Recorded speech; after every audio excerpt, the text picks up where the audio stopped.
እያንዳንዱ የምትልኩት ኢሜይል ላይ ስም፣ ስልክ ቁጥር፣ ፖዚሽን ወይም የስራ ኃላፊነት ደጋግሞ መጻፍ አሰልችቷቸዋል? በዚህ ቪዲዮ አውቶማቲክ ኢሜይል ሲግኔቸር እንዴት እንደምናዘጋጅ አሳያችኋለሁ። ስለዚህ እናንተ የምትጽፉት ዋናውን መልእክት ብቻ ይሆናል ማለት ነው። ሉክ ኤቭሪ ኢሜይል ኦልሬዲ ሃዝ ዩር ኔም፣ ኮንታክት ኤንድ ታይትል። ዋንስ ዩ ሴት ዚስ ዋን ክሊክ ኢሜይል ራይቲንግ ፕሮፌሽናል ሉክ ኤንድ ዜሮ ሪፒቲሽን።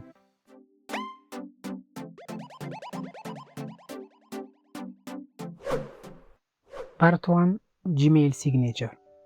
መጀመሪያ ጂሜይል አካውንታችን ጋር እንሄዳለን።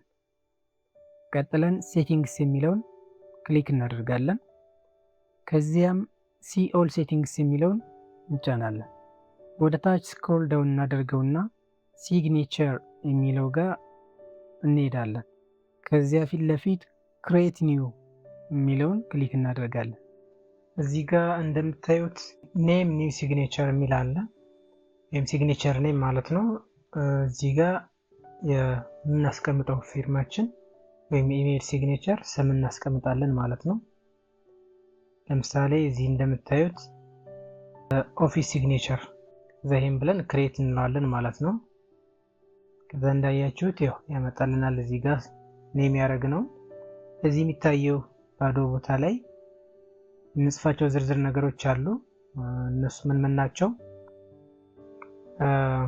ቤስት ሪጋርድስ እና ከዚህ ፉል ኔም፣ ፖዚሽን የስራ ቦታ ሊሆን ይችላል፣ ኢሜይል፣ ስልክ ቁጥር እንዲሁም ደግሞ ፐብሊሽ ያደረግናቸው ሪሰርቾች ወይም ፔፐሮች ካሉ ኦርሲድ አይዲ፣ ጉግል ስኮላር፣ እነዚህ ፐብሜድ እነሱን እናስቀምጣለን።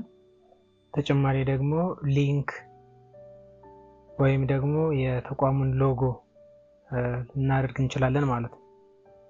ያን ካደረግን በኋላ እዚህ ጋር እንደምታዩቸው የተለያዩ ፎርማቲንግ ቱልስ አሉ። ታች የምናደርገው ፒክቸር ወይም ደግሞ ሊንክ ሊኖር ይችላል። ኢቨን የውስጥ ያሉን ከለሮች እዚህ ጋር እየገባን መቀየር እንችላለን ማለት ነው። ይህን ሁሉ ሴቲንግ ከጨረስን በኋላ ታች ላይ አማራጮች አሉ። እዚህ ጋር እንደምታዩት ሲግኔቸር ዲፋልትስ የሚል አለ። እዛ ውስጥ ፎር ኒው ኢሜይልስ ዩዝ የሚል አለ።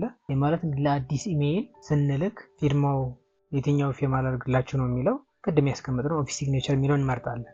ቀጥሎ ደግሞ ኦን ሪፕሌይ ኦር ፎርዋርድ የሚለው አሁንም ኦፊስ ሲግኔቸር የሚለውን እንመርጥለታለን ማለት ነው።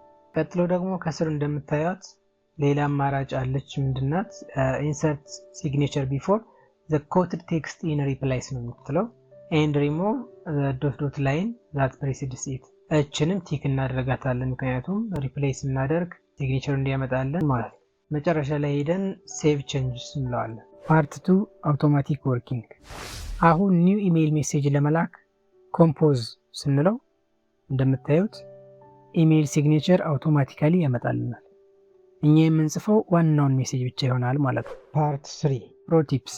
ኢሜይል ሲግኔቸር በተቻለ መጠን አጭር መሆን አለበት። ፕሮፌሽናል የሆነ ፎርማት ተጠቀሙ። እንዲሁም ደግሞ ብዙ አይነት ቀለማትን አትጠቀሙ። ፕላስ አላስፈላጊ የሚባሉ መረጃዎችን አስወግዱ።